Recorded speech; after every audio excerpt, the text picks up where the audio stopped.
The floorboards should not have produced a hollow sound. For 43 years, Thomas Vickery had traversed that identical parlor floor thousands of times across his lifetime. Every groan, every creak, every warped plank across his family's plantation estate existed in his memory. Yet on that oppressive August afternoon in 1862, as Confederate forces retreated through the countryside and smoke billowed from distant fields, something had undeniably shifted beneath his feet. He halted mid-step, his boot positioned on a particular board adjacent to the fireplace. The noise was incorrect, not the recognizable complaint of a aged timber bearing weight, but rather something altogether different, a hollowness below, a vacant space where solid foundation ought to exist. Thomas applied pressure once more. The hollow reverberation repeated. From the doorway, his wife Martha observed, her fingers twisting nervously in her apron. "Thomas, we really ought to be packing our belongings.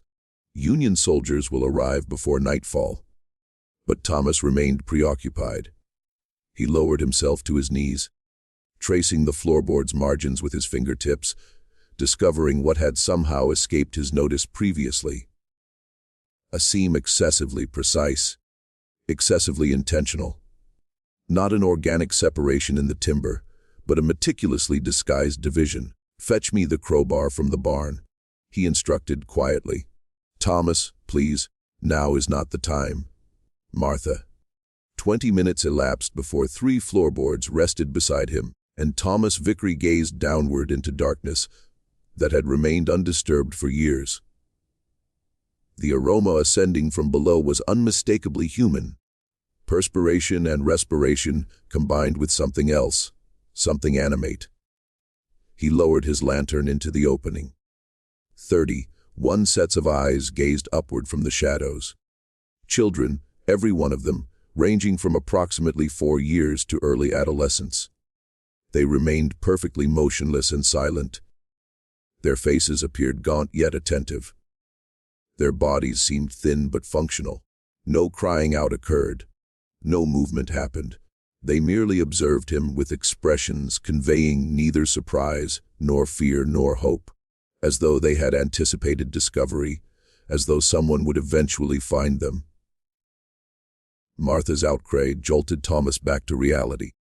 Yet even as he called desperately for assistance, even as neighbors gathered and children were carefully extracted one after another into the harsh August daylight, even as physicians arrived and authorities were notified, Thomas couldn't escape the fundamental question that would pursue him throughout his remaining years. The Vickery lineage had possessed this property for 3 generations. His father had constructed it in 1831. Thomas himself had inhabited it since birth, yet the space beneath the parlor floor had remained completely unknown to him. Consequently, who had placed those children there? And perhaps even more troubling, what enabled their survival? The Vickery plantation encompassed 200 acres of Mississippi bottomland, situated 3 miles east of Greenville town proper. By August 1862, it ranked among the county's final functioning estates. Most neighbors had evacuated as Union forces pressed deeper into Confederate territory. Yet Thomas Vickery declined to depart. His father had transformed this land into prosperity, and Thomas had perpetuated that heritage. Despite war consuming the nation, despite half his field hands vanishing and cotton markets collapsing, Thomas remained. What nobody realized, not even Thomas personally until that August afternoon, involved the house being constructed with intentions far more elaborate than anyone could have conceived. Dr. Samuel Frost arrived from town within 2 hours following the discovery. At 70 years old, he numbered among the few physicians not conscripted for military service. His hands trembled as he examined the children positioned throughout the drawing room, each seated quietly on chairs or flooring, accepting water and bread with mechanical civility. Throughout my career, I've encountered nothing comparable. Frost murmured confidentially to Thomas, his voice lowered so only the plantation owner could perceive. These children ought to be deceased. Based on your description, an enclosed chamber lacking apparent ventilation, lacking apparent food supply, suffocation or starvation should have claimed them within days. Yet here they sit, undernourished certainly, dehydrated unquestionably, but alive, conscious, responsive. Thomas studied the children. Their ages spanned approximately 4 to 13 years. Some appeared white, some mixed heritage. 2 seemed fully black, presumably enslaved children from adjacent plantations. Their clothing consisted of simple homespun fabric, years behind current fashion, as though dressed in an entirely different era. "Have any spoken?" Thomas inquired. "Not a syllable. They accept water when offered. They consume food when presented. But they won't answer questions, won't provide names. It's almost as though..." Frost hesitated, seeking appropriate terminology. "It's almost as though they're awaiting authorization to speak." Authorization from whom? The elderly physician possessed no explanation. That evening, while Martha collaborated with 2 remaining household servants preparing beds for the children, Thomas revisited the concealed space beneath the parlor. He carried 3 lanterns and profound unease. The area exceeded his initial estimation. The parlor floor opening measured narrowly, barely sufficient for lowering a child through, yet the chamber itself extended approximately 15 feet in each direction. The ceiling stood just over 5 feet high. Adults would need to crouch, but children could stand comfortably, brick walls expertly constructed.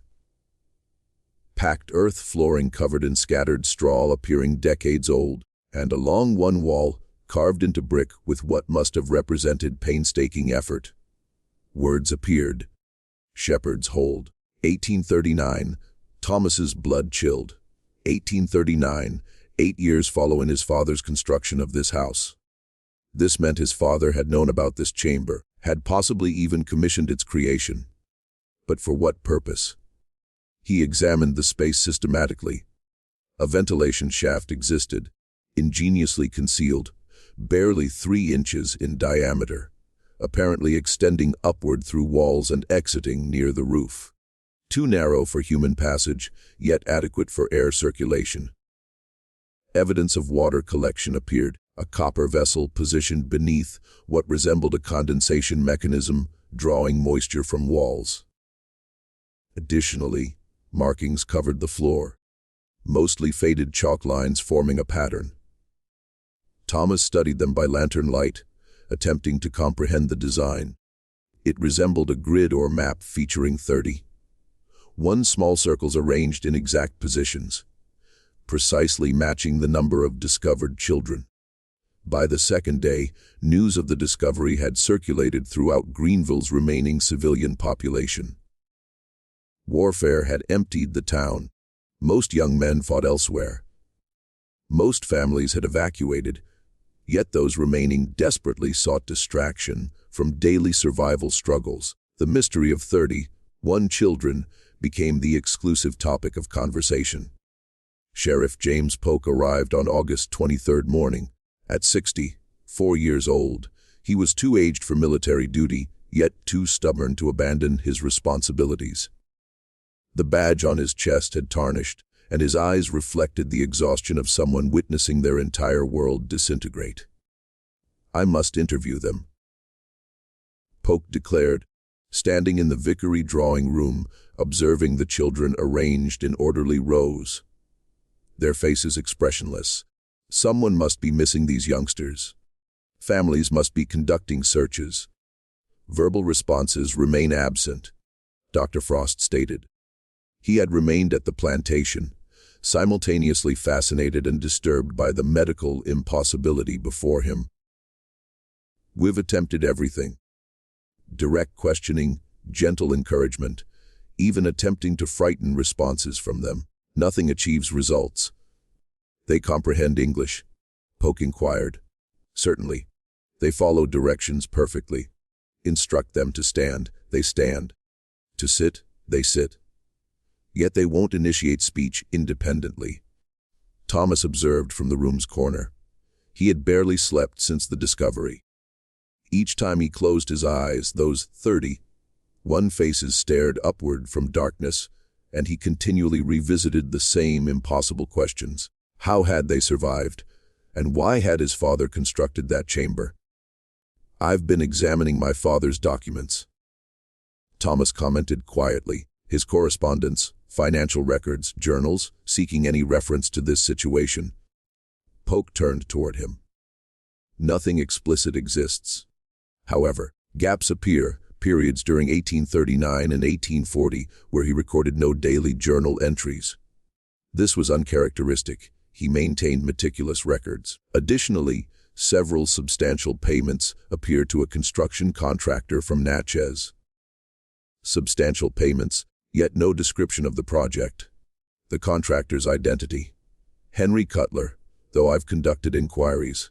He died in 1847. Yellow fever." Polk swore under his breath. Convenient. The one child, a girl approximately 9 years old with dark hair and hollow cheeks, abruptly turned her head to gaze directly at Thomas. Her gray eyes appeared unsettlingly clear. She maintained eye contact for several seconds, and Thomas experienced something cold traveling down his spine. Then, without altering expression, the girl reached into her worn dress pocket and withdrew something diminutive. She extended it toward Thomas, arm outstretched, palm open. A coin, tarnished silver. Thomas crossed the room and retrieved it from her palm. Despite being held against her body, the metal felt cold. He turned the coin between his fingers. A Spanish real dated 1792 and scratched into one side, barely visible, were initials J.V., John Vickery, Thomas's father. The girl's hand returned to her lap. She looked away, expression unchanged, as though the exchange held no significance. "Where did you obtain this?" Thomas demanded, his voice strained. The girl remained silent. "Please, I must understand. Where did this originate?" Still nothing. Dr. Frost advanced, medical curiosity overriding caution. "Can you provide your name? Any of you, please. We're attempting to assist." The children maintained silence. Polk sighed, removing his hat to wipe perspiration from his forehead. "This is incomprehensible. 31 children don't simply vanish without anyone noticing. Records would exist, missing person reports, families searching unless they disappeared an extremely long time ago." Dr. Frost finished slowly. The three men exchanged glances, implications settling over them like a burial shroud. The room was constructed in 1839. Thomas said, 23 years ago. These children should have aged. The youngest should now reach their late 20s. The oldest should reach their mid-30s. Yet they remain children. That's medically impossible. Frost whispered. "Then explain what we're observing." Nobody could. Martha Vickery discovered the ledger. While cleaning the attic, preparing the house for possible evacuation, should Union troops prove hostile, she uncovered a false panel behind an old wardrobe. Behind it rested a leather-bound book, water, stained and mildewed, yet largely legible. She brought it downstairs without opening it, instincts warning her that its contents required her husband's attention first. Thomas carried the book to his study and locked the door. When he emerged 3 hours later, his face resembled ash. "Thomas." Martha touched his arm. "What is it?" He couldn't meet her eyes. "My father, God forgive him. My father participated in something dreadful." That evening, with Sheriff Polk and Dr. Frost present, Thomas read selected ledger passages aloud. His voice emerged flat, emotionless, the only method enabling him to articulate the words. The ledger constituted a record, a meticulous, horrifying record. It had commenced in 1838. A group of men, plantation owners, businessmen, even 2 local ministers, had formed what they called the Shepherd Society. Their declared purpose seemed noble, rescuing children from desperate circumstances. Orphans from failed homesteads. Mixed-race children whose white fathers refused acknowledgement. Children of slaves born with obvious white features creating uncomfortable questions. Children from impoverished families unable to feed them. The society would collect these children, house them temporarily, and supposedly locate appropriate homes and futures. But that wasn't what happened. The ledger contained names, 31 names precisely, each accompanied by acquisition date and brief description. Mary Catherine, age 7, acquired March 1839. Daughter of deceased river workers. No known relatives. William, age 5, acquired April 1839. Mixed heritage, mother deceased during childbirth. Samuel Joseph, age 10, acquired June 1839. Orphaned when father killed in tavern altercation. The list continued. 31 children, all acquired between March 1839 and January 1841. All listed as having no viable family connections, all conveniently forgotten by a society preoccupied with its own concerns. And then following the 30, first name, a final entry in John Vickery's handwriting, the shepherd's hold is complete. The children are secured. May God forgive what we have done in His name. The project will remain sealed until the appropriate time. Instructions have been left with HC for future activation. HC, Thomas said, voice hollow. Henry Cutler, the contractor. What does until the appropriate time signify? Polk demanded. Appropriate for what? Unknown. Nothing further exists. The ledger concludes there. Dr. Frost had grown pale. You're suggesting these children were imprisoned in that chamber 23 years ago and somehow remained preserved. I'm presenting what the ledger states. Yet the children we've examined aren't 23 years older than they should be. They match the ages listed in this book exactly. A 7-year-old from 1839 remains 7 years old today. That transcends medicine. That transcends nature itself. Thomas set the ledger down carefully, as though it might shatter. One additional element exists. On the final page, a notation appears. It states, the shepherd's hold operates on principles discovered by E.H. in Charleston, 1822. Further documentation held in trust with the Charleston Institute of Natural Philosophy. E.H. Polk inquired. Unknown. Martha had been standing in the doorway listening. Now she spoke, voice barely above a whisper. What happened to the other society members? The other men involved? Thomas met her eyes. According to my research, all deceased. My father died in 1851. The 2 ministers both perished in the yellow fever epidemic of 1853. The other planters. He consulted notes he'd made. Various causes. Hunting accident, heart failure, pneumonia. The final one died just 2 years ago. All deceased, Polk said slowly. And the secret perished with them. Except it didn't, because the children remained down there waiting. Waiting for what? Martha demanded. Nobody possessed an answer. During subsequent days, Thomas became obsessed with understanding the chalk markings on the hidden room's floor. He spent hours underground copying the pattern onto paper, attempting to decipher its meaning. The 31 circles were arranged in specific formation, not random, not chaotic. Logic governed their placement, though Thomas couldn't comprehend it. Dr. Frost joined him on the 4th day, following discovery. The elderly physician moved slowly, joints complaining as he lowered himself through the narrow parlor floor opening. You should observe them, Frost said, settling onto the packed earth floor. The children, they're beginning to change. Thomas looked up from his sketches. Change how? They're aging. Or rather, they're catching up. It's subtle. Most people wouldn't notice, yet I've been examining them twice daily. The youngest display growth signs, literally growing. One boy has gained nearly half an inch in height since we discovered them. Additionally, their behavior is shifting. They're becoming more responsive, more present. Are they speaking? Not yet. However, I believe they will soon. Whatever maintained their suspension is diminishing. Thomas returned attention to the chalk pattern. This formation, I've been comparing it to everything conceivable. Crop rotation patterns, military formations, constellation maps. Nothing matches. Perhaps matching external elements isn't intended. Frost suggested. Perhaps internal elements matter, a pattern designed exclusively for this specific purpose. What purpose? What were they attempting to accomplish? Frost remained quiet for an extended moment. When he spoke, his voice conveyed disturbance. I've practiced medicine for 45 years. I've encountered phenomena challenging explanation. Diseases that shouldn't exist. Recoveries defying logic. Yet this, Thomas.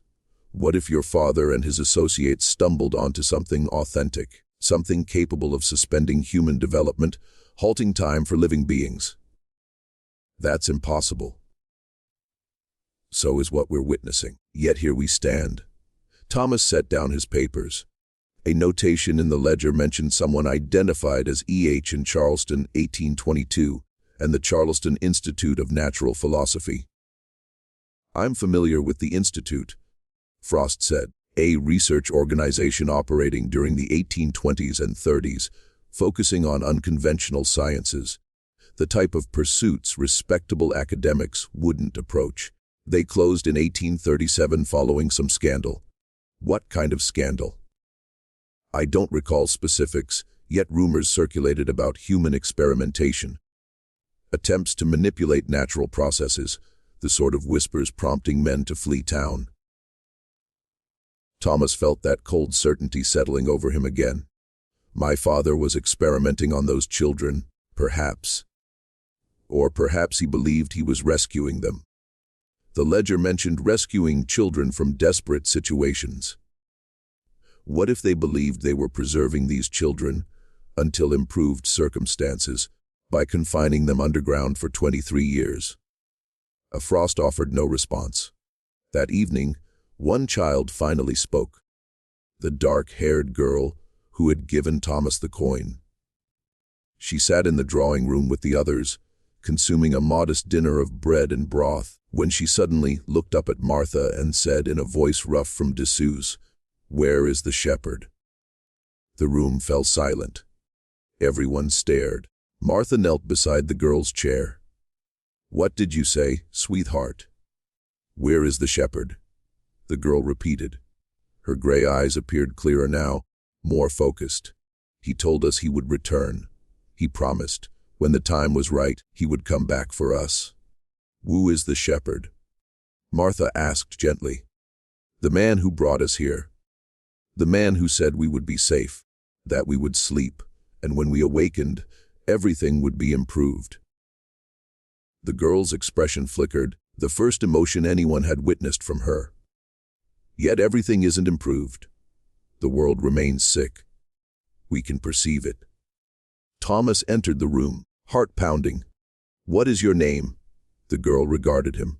"Mary Catherine. I am 7 years old. I have been 7 years old for an extremely long time." Once Mary Catherine spoke, the others began following her lead. Slowly, haltingly, as though remembering how language operated, the children started communicating. Their stories aligned consistently. All had been transported to the Vickery plantation between 1839 and 1841. All had been informed they were being rescued from difficult circumstances. All had received something to drink, a bitter tea inducing drowsiness, then led down into the hidden room. "The shepherd instructed us to recline," said a boy named William, approximately 6 years old. "He said we would sleep, and it would resemble closing our eyes, then opening them in an improved world. He said God would fix everything, yet it would require time. Consequently, we needed to wait here where time wouldn't affect us." "And you simply slept?" Dr. Frost asked, his medical mind struggling with impossibility. "We did more than sleep," Mary Catherine said. We existed there, yet also not there, like experiencing a dream while recognizing you're dreaming. Occasionally we could perceive sounds above us, voices, footsteps, yet we couldn't move, couldn't awaken. Not until the floor opened and light entered. Sheriff Polk had been taking notes. Now he looked up, face grim. This shepherd, did he ever reveal his actual name? The children shook their heads. Can you describe him? Elderly, said Mary Catherine, with white hair and a gentle voice. He wore fine clothing. He smelled of tobacco and peppermint. Thomas felt his stomach turn. That was his father. John Vickery had always carried peppermint candies in his pockets and smoked a pipe. He would visit us each evening. Another girl added. Her name was Sarah. Before we slept, he would read to us from the Bible. He would tell us we were special, that we'd been selected for something important. Selected for what? Thomas asked. He never specified exactly. Just that we would help construct an improved world. A world without the sickness destroying everything. Dr. Frost leaned forward. What sickness? The children exchanged glances, as though consulting shared memories. The sin sickness. Mary Catherine finally said, that's what the shepherd termed it. He said the world was consuming itself because people had forgotten how to be good, how to be pure. And that when we awakened, sufficient time would have elapsed that the sickness would have run its course, that we would emerge into a world that had been cleansed. Cleansed how, precisely? Never specified, yet he seemed very certain it would occur. Thomas considered the timeline, 1839 to 1862.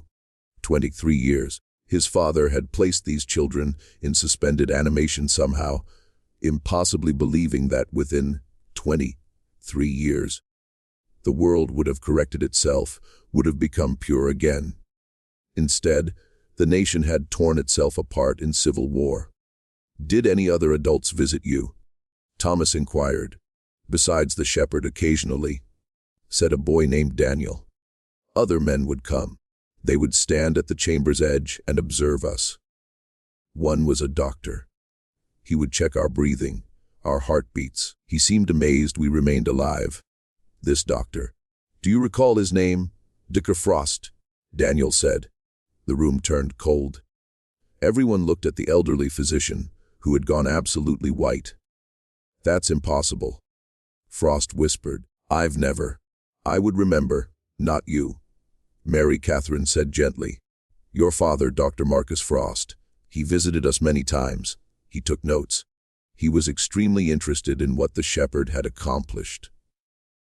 Dr. Samuel Frost stared at the girl, his entire world tilting. My father died.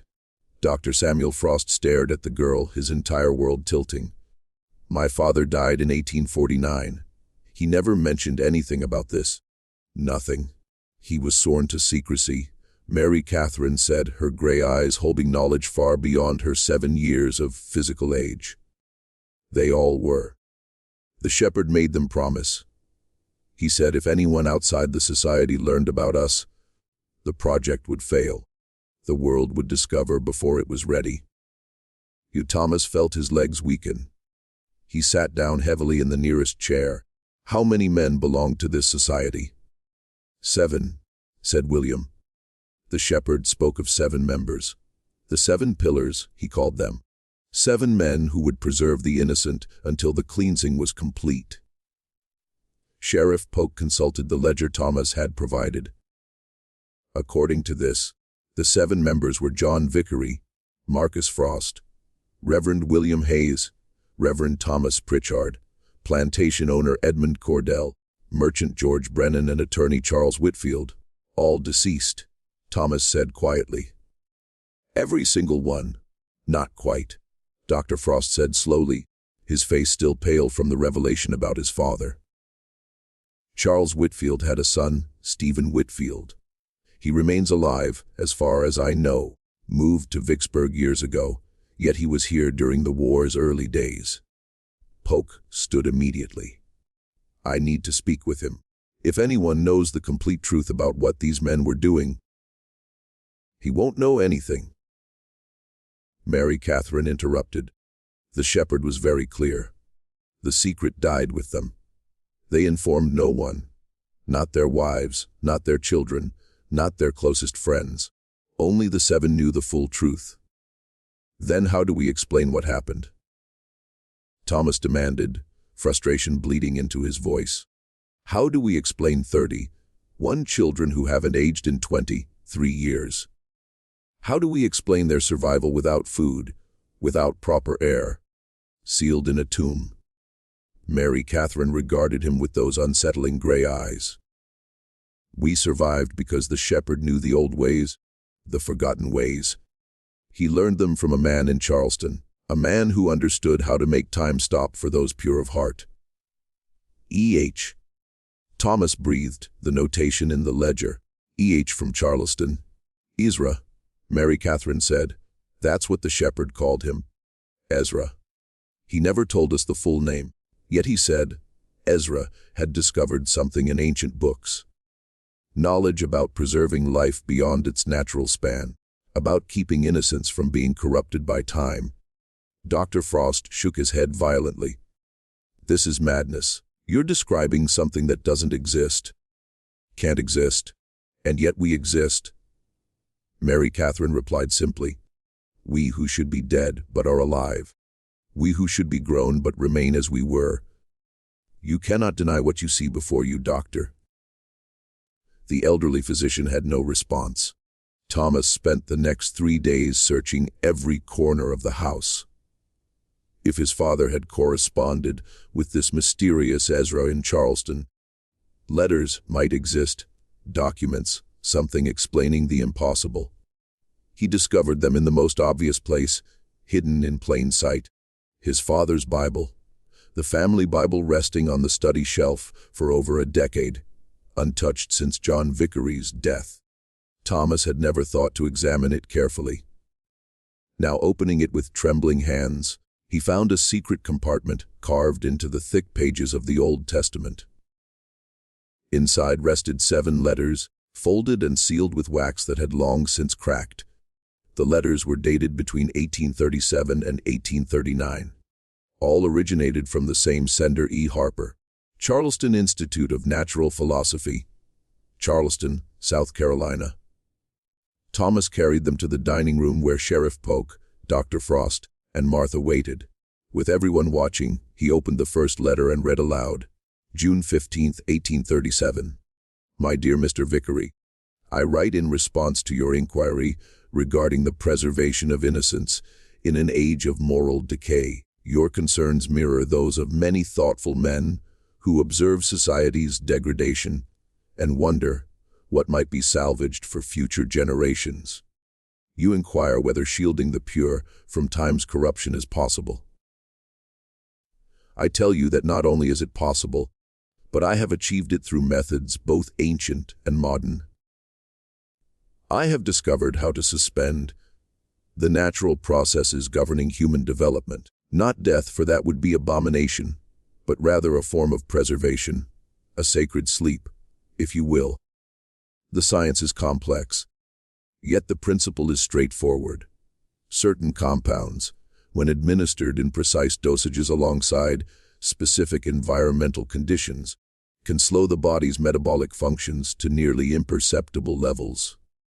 The subject remains alive, breathing, heart beating, yet at such reduced rate that time itself seems to cease its hold.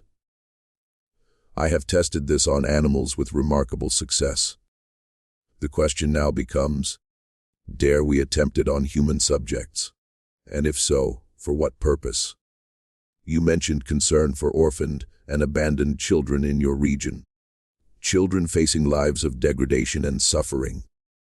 What if instead we could preserve them until such time as society has corrected itself, until the moral sickness has passed and a better world awaits? I believe this is not only possible but necessary. These children could be our gift to the future, our contribution to a cleansed world. If you are serious in your interest, gather men of similar conviction, men of faith and means, men willing to do what is difficult in service of what is right. I await your response with great anticipation. Yours in service to a better future, Ezra Harper. The room remained silent when Thomas finished reading. He looked up to find everyone staring with expressions of horror. He was insane, Martha whispered. This Ezra Harper was completely insane, and my father believed him, Thomas said bitterly. He opened the second letter, September 3rd, 1837. My dear Mr. Vickery, I am pleased to hear you have gathered 6 other gentlemen of quality to join this sacred endeavor. The number 7 is significant, a perfect number biblically speaking. 7 pillars to support a new foundation. You inquire about specific methodology. I shall explain as clearly as possible. First, the subjects must be young. Children between ages 4 and 13 are ideal. Their bodies remain developing, their spirits still pure. They have not yet been fully corrupted by the adult world. Second, they must lack strong familial attachments. This is not cruelty, but necessity. No one must search for them. No one must question their disappearance. They must be effectively forgotten by the world they leave behind. Third, the holding chamber must be constructed according to precise specifications. I have enclosed diagrams. The space must be underground, shielded from natural light. The walls must be brick-fired at specific temperatures to retain certain properties. Minimal yet constant air circulation must exist, and the floor must be marked with the pattern I have indicated. 31 positions, no more, no less. Why 31? Because this is the number I have calculated can be sustained by a single chamber of the dimensions described. More would overtax the system. Fewer would waste the effort. The compound itself derives from several sources. Certain mushrooms found only in deep caves, a root from the South American jungle, minerals from specific geological formations, mixed in precise ratios and administered as tea.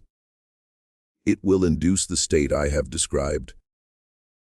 I have prepared sufficient compound for your project.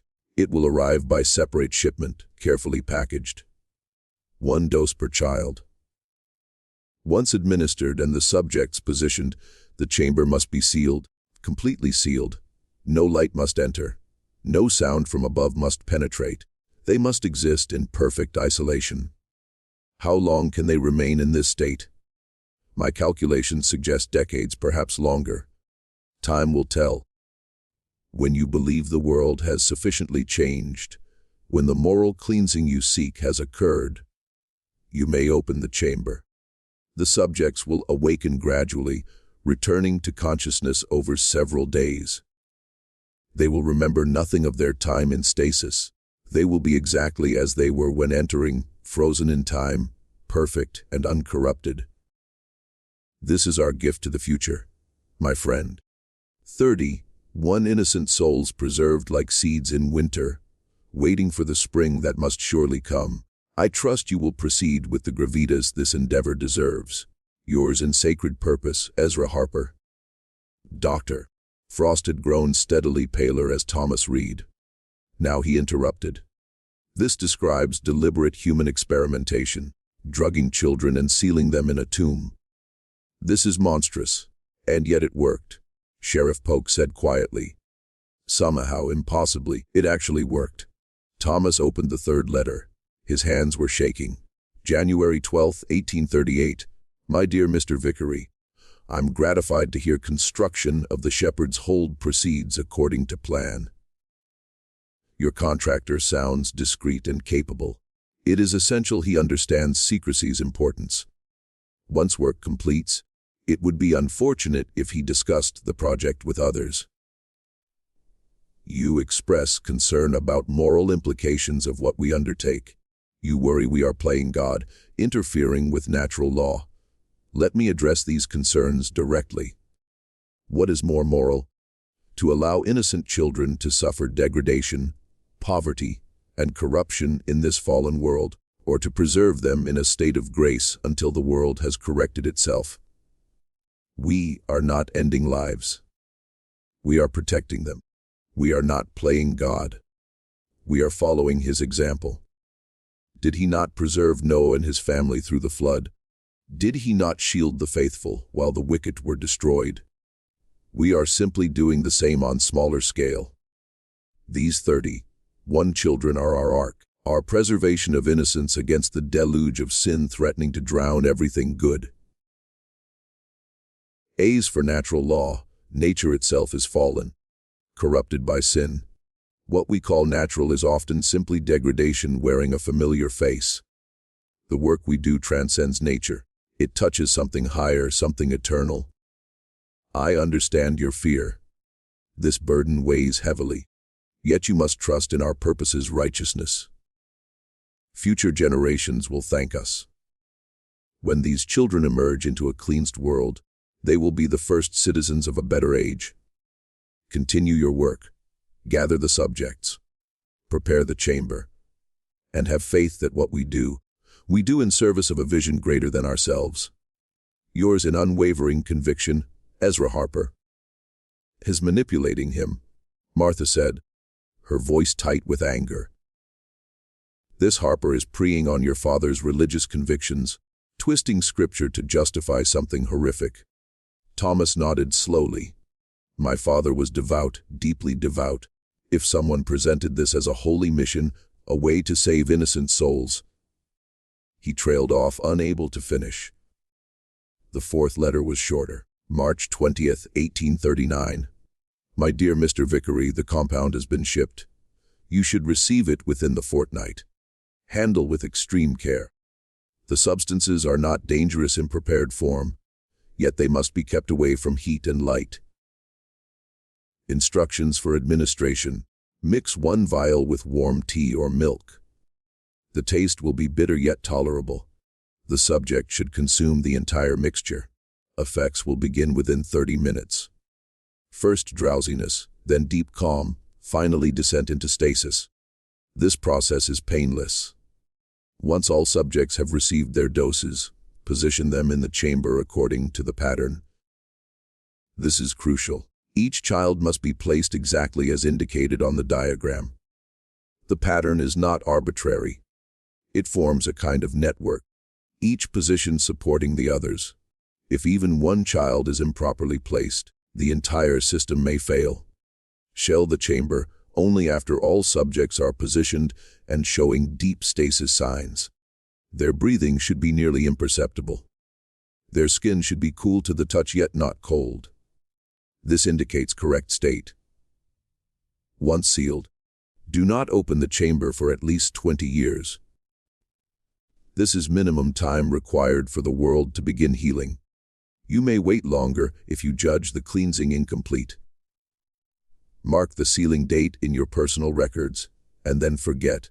Let the chamber and its contents become a secret known only to the 7 of you. The world must not learn of this until the time is right. May God guide your hand in this sacred work. Yours in final preparation, Ezra Harper. The 5th letter was dated 3 months later, June 8, 1839. My dear Mr. Vickery, your letter brings me great joy. 15 subjects secured and positioned. You are halfway to completion. Your concern about the youngest child, the 4-year-old girl, is understandable. Yet remember, the younger they are, the more perfectly preserved they will be. Her innocence is absolute. She will be a treasure when she awakens. Continue as you have begun. The remaining 16 subjects should be gathered carefully. Do not rush. Better to take extra months than select an inappropriate candidate. You inquire about my situation here in Charleston. I must confess the Institute has come under scrutiny. There are those who do not understand our work, who see manipulation of natural forces as heresy rather than progress. I may need to relocate soon, yet this does not concern our project. The Shepherd's Hold will function regardless of my circumstances. If I must leave Charleston, I will send word of my new location. Though I hope by the time you need to contact me again, By the time you are ready to open the chamber, I will have established myself elsewhere, and our work will have borne fruit beyond anything the doubters could imagine. Remain steadfast, my friend. We are doing God's work, no matter what small minds might say. Yours in embattled purpose, Ezra Harper. The sixth letter was brief and urgent. November 2nd, 1839. Vickery. The Institute has been shut down. There was an incident, a misunderstanding regarding one of our experiments. The authorities have seized our records and equipment. I am leaving Charleston tonight. Do not attempt to contact me. Do not mention my name to anyone. For the sake of our project, we must sever all connection. Complete the shepherd's hold on your own. You have everything you need. Trust in the process. Trust in the pattern. The children will sleep, and they will wake when the time is right. This is my final letter. Burn it after reading. Burn all my letters. Let no evidence remain of our correspondence. May the future be kinder to our work than the present has been. E.H. Thomas set down the letter with shaking hands. There's one more. The seventh letter was not from Ezra Harper. It was in his father's handwriting, dated January 1841. To whomever opens this chamber. If you are reading this, then the time has come. 20 years have passed, or perhaps longer. I do not know what world you inhabit, yet I pray it is better than the one I leave behind. Was sealed 30. 1 children in this chamber. 30. 1 innocent souls preserved against this age's corruption. We believed we were saving them, giving them future in a cleansed world. I must confess my doubts.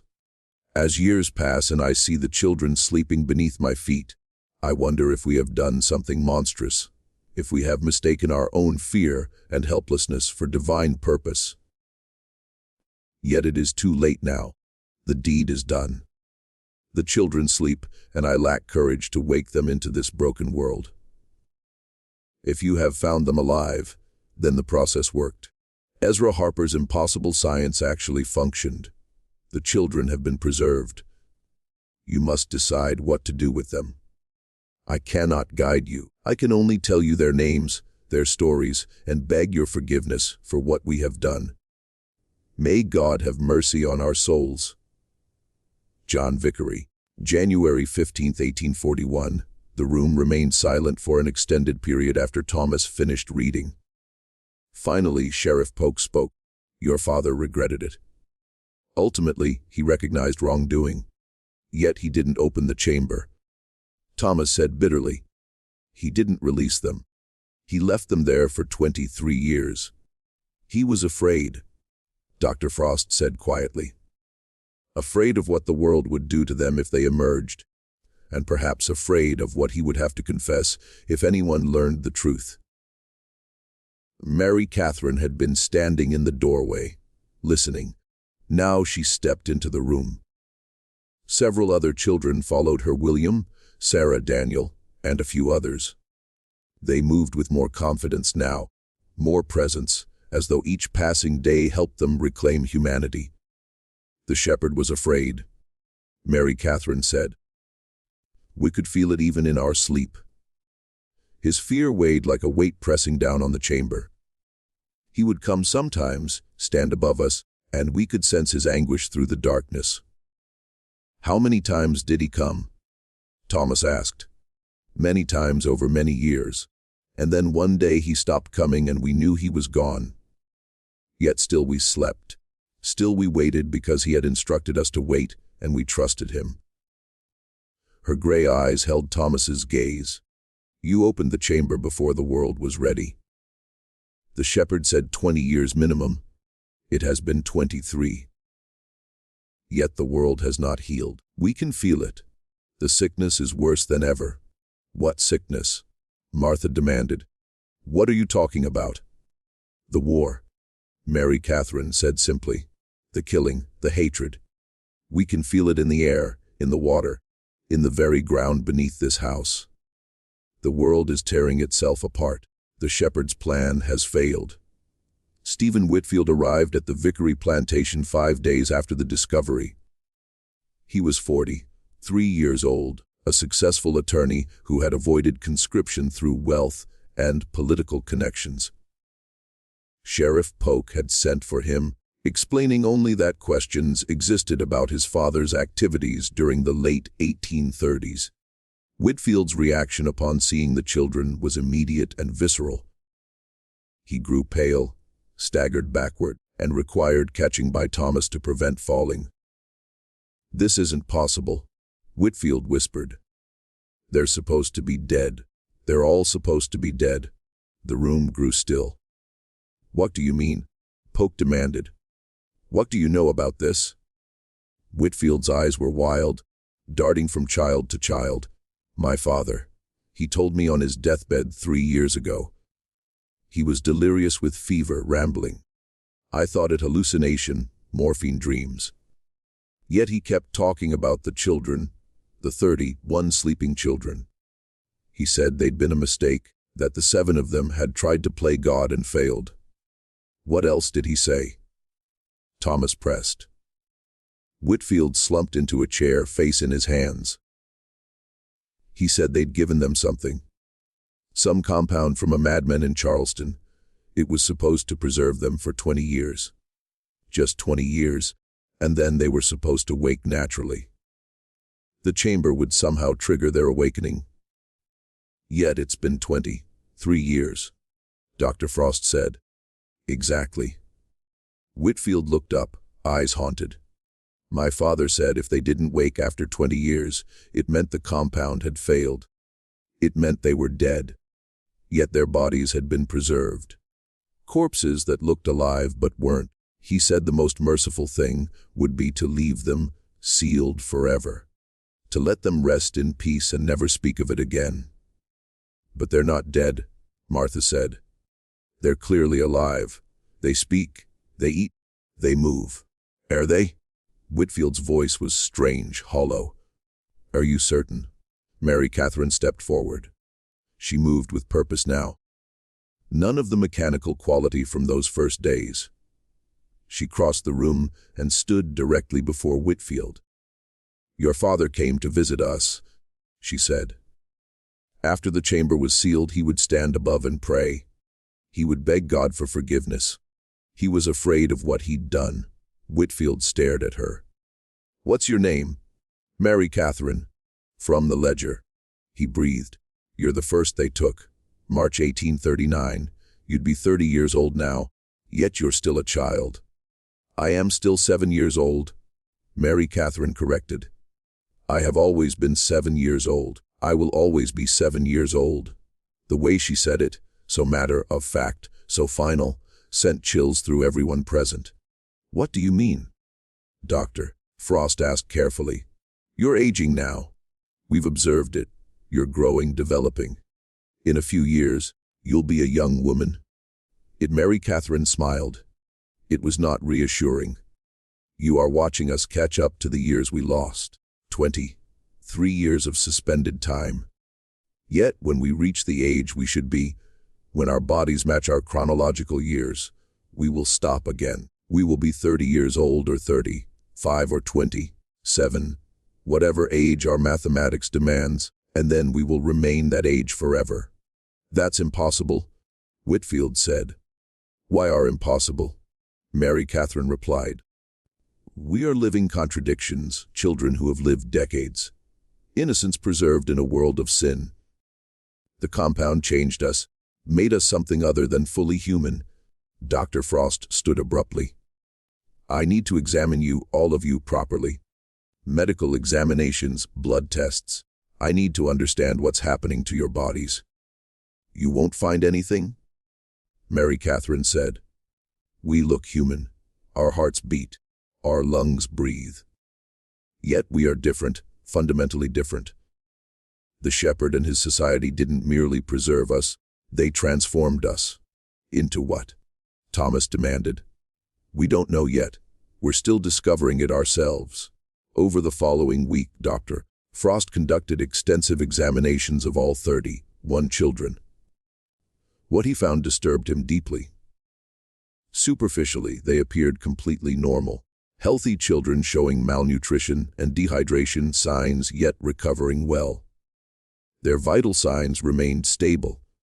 Their physical development, though delayed, progressed. Yet anomalies existed. Body temperature measured slightly lower than normal, consistently ranging between 96 and 97 degrees Fahrenheit. Heart rates were slower than expected, 40 to 50 beats per minute even during activity. Most disturbing was healing capacity. Minor cuts and scrapes healed within hours instead of days. A boy who accidentally burned his hand on a hot pot showed no injury signs 24 hours later. It's as though their bodies operate on different biological timing, Frost explained to Thomas and Sheriff Polk. Everything slows at cellular level, yet paradoxically certain processes like healing accelerate. It's contradictory. Impossible. Yet here we stand. Could this compound, whatever Ezra Harper created, have permanent effects? Thomas asked. I don't know.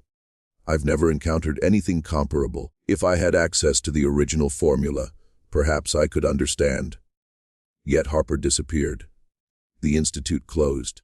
All records likely destroyed. Polk had been making inquiries through remaining law enforcement contacts. I've learned more about the Charleston Institute incident, he said. In 1837, a scandal involving human test subjects occurred. The institute was conducting experiments on indigent patients from the city hospital, attempting to treat various conditions with experimental compounds. Several patients died. Harper himself was never formally charged. He fled before warrants could issue, yet the institute closed permanently. So he was already experimenting on humans, Martha said, before he ever contacted John Vickery. And the compound he created for the Shepherd's Hold was probably based on those experiments. Frost added, refined, perfected, or so he believed. Yet we don't know the long-term effects. These children could carry something inside them that we don't understand, something manifesting in ways we can't predict. As if to prove his point, something happened that very night. It began with the youngest child, a girl named Rebecca, who had been 4 years old when placed in the chamber in 1840. She should have been 27 now, yet appeared approximately 6, showing the accelerated aging Dr. Frost had documented. She woke screaming in the night's middle. Martha reached her first, rushing into the room where younger children slept. Rebecca sat upright in bed, small body rigid, eyes wide and unseeing. Rebecca, sweetheart, what's wrong? Martha tried embracing the child, yet Rebecca pulled away violently. They're still down there, Rebecca said, voice strange, layered, as though multiple people spoke through her mouth. They never left. They're still down there waiting. Who's down there, honey? The others, the ones who didn't wake up. Martha felt ice slide down her spine. What others? The ones who died before the chamber was sealed, the ones the shepherd couldn't save. They're still down there, buried beneath the floor. 31 above and 7 below. That was the pattern. That was always the pattern. By this time, Thomas had arrived along with Dr. Frost and several older children. They stood in the doorway watching Rebecca's strange state. She's dreaming, Frost said. Some kind of fever dream. Yet Mary Catherine shook her head. She's remembering. The compound opens doors in the mind, doors that should stay closed. She's seeing what happened before we arrived. Thomas felt his blood chill. Before the 31 children were placed in the chamber, there were others. Failed attempts, Mary Catherine said calmly. The shepherd didn't perfect his process immediately. Children existed before us. Children who received different doses, wrong amounts. They died in the chamber, and he buried them beneath the floor, under the packed earth layer. Then he brought us, the successful ones. That's monstrous, Martha breathed. That's experimentation, Dr. Frost said grimly. He was testing the compound, adjusting the formula, and he used children as test subjects. Rebecca's eyes suddenly focused. She looked directly at Thomas. Dig beneath the floor. 7 bodies, 7 failures. That's why the pattern required 31 positions. Not because 31 was maximum the chamber could support, but because 31 plus 7 equals 38. A complete set. The failed and the preserved. The dead and the sleeping. All part of the shepherd's grand design. Then she collapsed unconscious. Dr. Frost rushed to her side, checking pulse, breathing. She's alive, sleeping normally now, yet temperature elevated and heart rate accelerated. What just happened to her? Thomas demanded. Mary Catherine answered. The awakening is not linear. As we emerge from 23 years of stasis, we experience echoes, memories not our own, sensations from the chamber itself. Rebecca saw into the past. She saw what the shepherd buried before he brought us to sleep. Will this happen to all of you? Probably. We're all connected. The chamber made us a network. What one experiences we all eventually feel. It's merely a matter of time. Thomas looked at the sleeping child, then at Mary Catherine, then at the floor beneath his feet. If bodies are buried under the chamber floor, we need to know. We need to document everything, for truth's sake, if nothing else. Sheriff Polk nodded grimly. I'll organize excavation. First light tomorrow. They dug carefully, methodically. Thomas, Sheriff Polk, and 3 trusted neighbors worked in the hidden chamber, while Dr. Frost supervised above and children stayed in the house, far from excavation.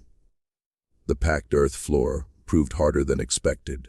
Whoever buried the bodies, John Vickery and his associates presumably, had done thorough work. Yet after 3 hours digging, Thomas's shovel struck something solid. Not bone, wood. They cleared earth carefully, revealing a wooden box, roughly coffin-sized yet smaller, child-sized. Thomas's hands shook as they lifted it from ground. It was lighter than expected. Whatever lay inside had dried over decades, desiccated by underground environment. They brought it up into the parlor. Dr. Frost opened it while others watched. Inside rested a child's skeleton, approximately 6 or 7 years old. Bones arranged naturally, as though child had been laid to rest with care. Clutched in skeletal hands was paper, protected from decay by oilcloth wrapping. Frost unfolded the paper carefully. It was a note in John Vickery's handwriting. Samuel, age 6, first attempt. Died 3 hours after administration. Too much compound. May God forgive me. The words hung in air like death sentence. They discovered 6 more boxes over that day. 6 more children, 6 more notes. Elizabeth, age 5, second attempt. Died overnight. Still too much compound. Michael, age 8, third attempt. Seemed successful for 2 days, then expired suddenly. Dosage still incorrect. Patricia, age 7, fourth attempt. Survived 4 days in stasis, found dead upon checking. Compound not yet perfected. James, age 10, fifth attempt. Breathing stopped after 1 week. Adjust compound ratio. Catherine, age 9, sixth attempt. Survived 2 weeks, showed waking signs, died during emergence. Dosage still imperfect. Robert, age 6, seventh attempt. Died during administration. Violent reaction. Formula must be changed significantly. 7 children, 7 failures, all buried beneath the chamber floor before the 31 successful subjects ever reached the house. Thomas sat on parlor floor surrounded by boxes, notes, undeniable evidence of his father's crimes. He murdered them. He experimented on them until finding correct formula, and then he sealed 31 more children in that tomb. He was attempting to perfect a miracle, Dr. Frost said quietly, and he was willing to sacrifice anyone necessary to achieve it. Sheriff Polk's face was carved from stone. This exceeds anything I've encountered. We have evidence of multiple murders, conspiracy, human experimentation. Yet all perpetrators are dead. No one to arrest, no one to prosecute. Except the children, Martha said from doorway. She'd been listening, face pale. The 31 children who survived are evidence, living evidence of what was done. They're also victims. Thomas said sharply. They've done nothing wrong. I'm not suggesting otherwise. Yet the world will want to know about them, what they are, how they survived, and when the story emerges, and it will emerge, they'll be studied, examined, treated like curiosities instead of people. Mary Catherine appeared beside Martha. She'd been there throughout, Thomas realized, listening, watching, always watching. The shepherd buried his mistakes, Mary Catherine said, yet he couldn't bury truth forever. Now you know what we are. Not miracles, not blessed innocents preserved by divine grace. We are the successful experiments. The ones who survived testing, the ones whose bodies accepted the compound while others died screaming. That's not your fault, Thomas said firmly. No, yet it's our reality. We are products of murder, and we must live with that knowledge for however long we exist. Whether decades or centuries, we'll carry this truth inside us. Centuries. Polk looked at her sharply. What do you mean? Mary Catherine smiled, that unsettling smile again. Dr. Frost documented our unusual healing, slower metabolism, reduced body temperature. The compound didn't merely preserve us through 23 years in the chamber. It permanently altered our biology. We may not age normally. We may not age at all after reaching our chronological years. We don't know yet. Yet we suspect. You suspect immortality. Frost breathed. Not immortality. We can be injured. We can probably be killed. Yet aging, natural death from old age, that may no longer apply. The shepherd wanted to preserve innocence forever. He may have succeeded more thoroughly than he ever imagined. News of discovery could only be contained so long.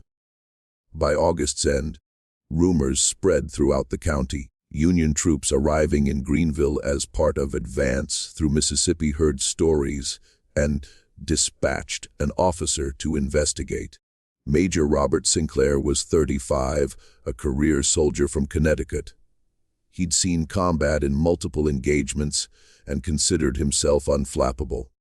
Yet walking into Vickery Plantation and encountering 31 children claiming to have been sealed underground for 23 years shook him profoundly. This resembles some Confederate trick, he said to Sheriff Polk. Propaganda or hoax? I wish it were, Polk replied. Yet I've documented everything. The ledger letters from Charleston, 7 bodies exhumed, the children's testimony. This is real. Sinclair examined hidden chamber. He read correspondence. He interviewed several children, including Mary Catherine. Slowly, reluctantly, he came to accept that what he witnessed defied rational explanation. The United States government will want knowledge of this, he said finally. This carries implications beyond this plantation, beyond this war. If what you report is true, if these children were successfully placed in suspended animation, then the science involved could change everything. Military applications alone. No. Thomas stepped forward, voice hard. These children are not military assets. They're not experiments. They're people who have suffered enough. I understand protective instincts, Mr. Vickery, yet this transcends personal feelings. This could save lives, if we could replicate what occurred here. It killed 7 children before succeeding with 31. Martha interrupted. Would you be willing to kill dozens more in replication attempts? Sinclair had no answer. Major Sinclair ordered children moved to Union Military Medical Facility in Memphis. Thomas and Martha protested violently, yet lacked legal standing. Children were effectively state wards, and state now fell under Union military control. Separation occurred September 3rd. Children loaded into wagons, few belongings packed into small bags. They went quietly, without protest. Yet Mary Catherine paused before boarding her wagon and looked back at Thomas. "Thank you for opening the chamber," she said. "Even though world wasn't ready, even though we're uncertain we should have awakened, you freed us. We'll remember that." "I'm sorry," Thomas said, throat tight. "I'm sorry for what my father did, and I'm sorry I can't protect you from what comes next." "You did what you could. That exceeds what the shepherd ever did." As he climbed into wagon, as convoy pulled away from plantation, Thomas felt Martha's hand slip into his. They stood together watching dust cloud recede into distance, knowing they'd probably never see those children again. "What will happen to them?" Martha asked. "Unknown. Yet I pray they find some kind of peace." The Union Military Medical Facility in Memphis occupied a former hospital, now repurposed for treating wounded soldiers and conducting war-relevant medical research. The 31 children were installed in a separate wing, isolated from regular patients. Dr. Jonathan Myers was assigned as primary physician. He was 42, educated at Harvard Medical School, considered among Union's finest medical minds. His initial reports to superiors expressed profound skepticism about claims surrounding the children. Within a week, skepticism transformed into obsessive fascination. His detailed examinations confirmed everything Dr. Frost had documented and revealed even more anomalies. Children's blood measured slightly thicker than normal. Their bone density was unusual, not quite matching adult density yet denser than typical children's bones. Most remarkably, their cells showed almost no aging signs at microscopic level. It's as though their bodies exist in perpetual renewal state. Myers wrote in confidential report to military command. Each cell constantly refreshed, repaired, maintained. Normal human aging occurs because this repair process gradually becomes less efficient. Yet in these subjects, efficiency appears constant. They're not immortal. They can be injured and presumably killed. Yet natural cellular degradation seems halted. A military interest intensified. Questions arrived from Washington. Could process be replicated? What were military applications? Could it preserve wounded soldiers until proper medical treatment available?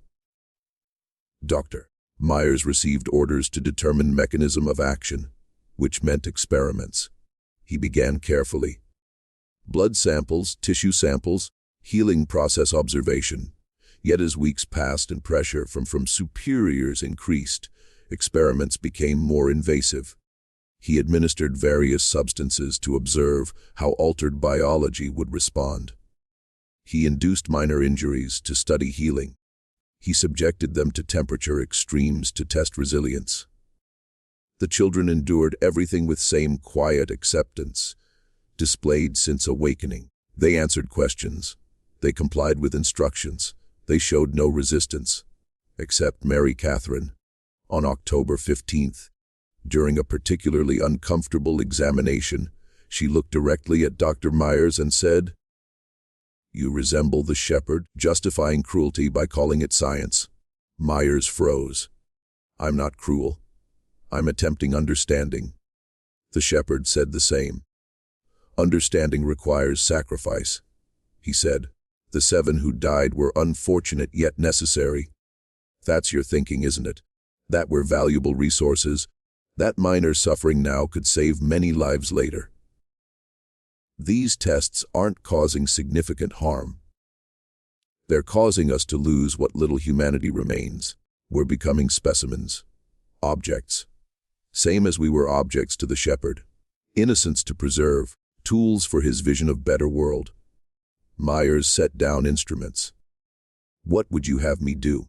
Ignore potential value of understanding your condition? I would have you treat us as people, not medical curiosities. We didn't request this. We didn't volunteer for experiments.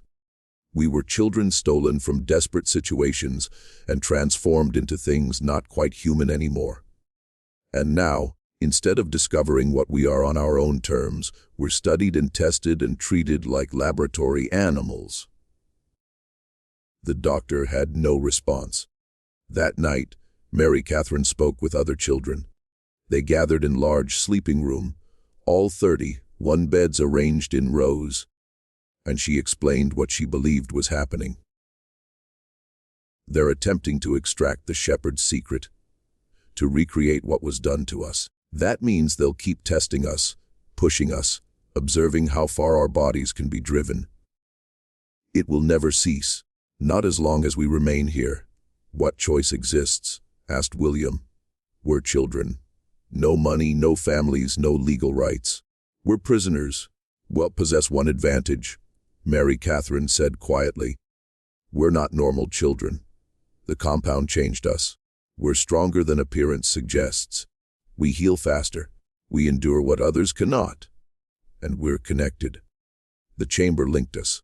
We can sense each other even separated. That's our strength. What are you suggesting? Asked Sarah. I suggest we leave tonight, all of us, before they do something irreversible. They'll hunt us, Daniel pointed out. The military doesn't simply release valuable assets. Then we disappear. We scatter. 31 children moving in 31 directions. They can't track everyone. Proceed where? Rebecca asked. Do what? Mary Catherine's gray eyes were steady. We survive. We adapt. We learn what we are. And perhaps eventually discover if others exist. If the shepherd or Ezra Harper created other groups. If we're truly alone in what we've become, or if more like us exist somewhere in this broken world. They escaped on October 23, 1862. A moonless night with clouds obscuring stars. Facility security focused on preventing Confederate raids, not containing children. Guards never imagined anyone would flee Union protection's safety. The 31 moved silently, having planned every step. They split into small groups, never exceeding 3 together, and dispersed into Memphis, then beyond. Some headed north toward Illinois, others west toward Arkansas.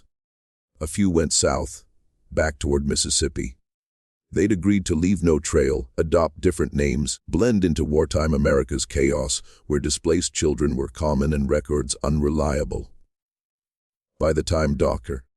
Myers discovered them missing next morning, they'd already scattered across 3 states. Military launched investigation. Search parties dispatched. Descriptions circulated. Yet in 1862's chaos, with armies moving across country and civilian populations in constant flux, 31 missing children ultimately became just another tragedy among thousands. Major Sinclair wrote in his final report, subjects disappeared during night of October 23rd. Despite extensive search efforts, no trace located. Assessment, they have likely perished due to exposure, starvation, or violence. War has rendered this region extremely dangerous for unprotected children. Recommend closing investigation and focusing resources on war effort. Yet Sinclair didn't believe his own words. In private letter to a friend, he wrote, "Those children weren't normal.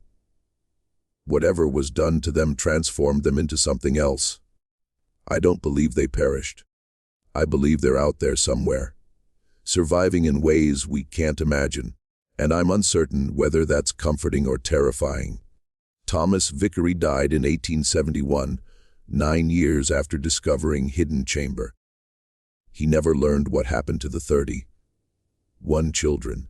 He spent remaining years documenting everything witnessed, compiling complete record of his father's Shepherd's Society involvement. Before death, he donated all research to Library of Congress with strict instructions, documents sealed for 50 years, not opened until 1921, when hopefully sufficient time would have passed for truth to be examined without hysteria. Martha outlived him by 12 years. She never remarried. She spent final years reaching out to orphanages and children's homes across the South, attempting to trace any sign of children taken in 1839. She found none. It was as though they'd never existed. Dr. Samuel Frost lived until 1879. His medical journals, discovered after death, contained extensive notes on children's condition. Modern doctors reading them remain baffled.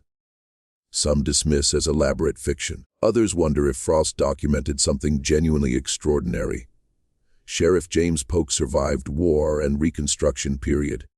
He died in 1883, taking secrets to grave. His official records never mentioned hidden chamber or children. As far as public legacy concerned, nothing unusual ever occurred at Vickery Plantation. The house itself burned in 1891. Fire of unknown origin consumed structure completely. When new owners rebuilt on site, they discovered hidden chamber during excavation. By then, story had become local legend, ghost tale about children sleeping beneath earth. No one took it seriously. Yet throughout late 1800s and into early 1900s, scattered reports appeared across America. Strange children who never seemed to age, appearing in towns, staying briefly, then vanishing. Children showing unusual abilities, healing rapidly from injuries, surviving conditions that should have killed them, demonstrating knowledge beyond apparent years. Most reports dismissed as folklore, tall tales, communities entertaining themselves. Yet occasionally, a report included specific details. A description of a girl with gray eyes calling herself Mary Catherine and claiming to be 7 years old, though people swore they'd seen someone matching her description 20 years earlier.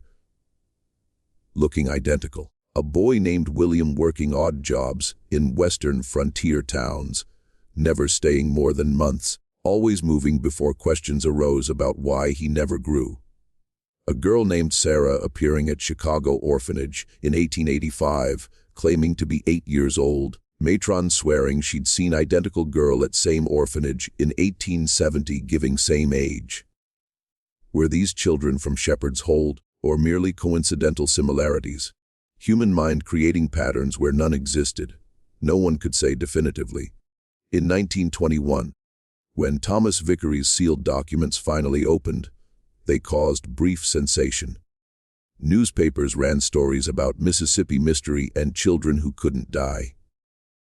Yet without physical evidence, without children themselves, it remained historical curiosity, unsolved puzzle. Some researchers attempted finding truth. They searched census records, traced Shepherd Society member descendants, investigated Charleston Institute of Natural Philosophy. Yet every trail turned cold. Ezra Harper disappeared completely after 1839. His research never found. Compound's formula remained unknown. By 1930s, story faded into obscurity. Just another strange footnote in American history. Yet in archives and libraries, in old letters and forgotten journals, fragments remained. Hints that something extraordinary occurred in Mississippi in 1862. That 31 children had been changed in ways science couldn't explain, and that they might still exist somewhere, living lives stretching across decades and eventually spanning centuries. The Shepherd's Hold was an attempt to preserve innocence until world healed itself. Yet world never healed. The moral cleansing John Vickery and associates expected never arrived. Children woke into nation at war with itself, then scattered into world that remained broken. What happened to them after 1862 remains unknown. Yet sometimes in historical records, in old photographs, in stories passed through generations, glimpses appear. Hints of people who don't age normally, who appear and disappear, who carry secrets from another time. Maybe they're still out there. 31 scattered seeds from failed experiment. 31 immortal witnesses to world that never becomes pure. Still waiting for cleansing that will never come. Still 7 years old or 10 or 13, watching decade after decade pass while their bodies refuse time's surrender. The shepherd's greatest success and his most terrible failure. The events described in this narrative derive from archival research and historical documents unsealed in 1921. The Vickery plantation existed, as did Charleston Institute of Natural Philosophy. Whether children themselves were real or merely legend, growing around historical truth remains debate among historians. What is certain? Something happened in Mississippi in 1862. Something multiple witnesses documented. Something leaving physical evidence in letters, ledgers, and 7 small graves beneath hidden chamber. The rest, the children's survival, their transformation, their eventual fate, remains mystery, as perhaps it should.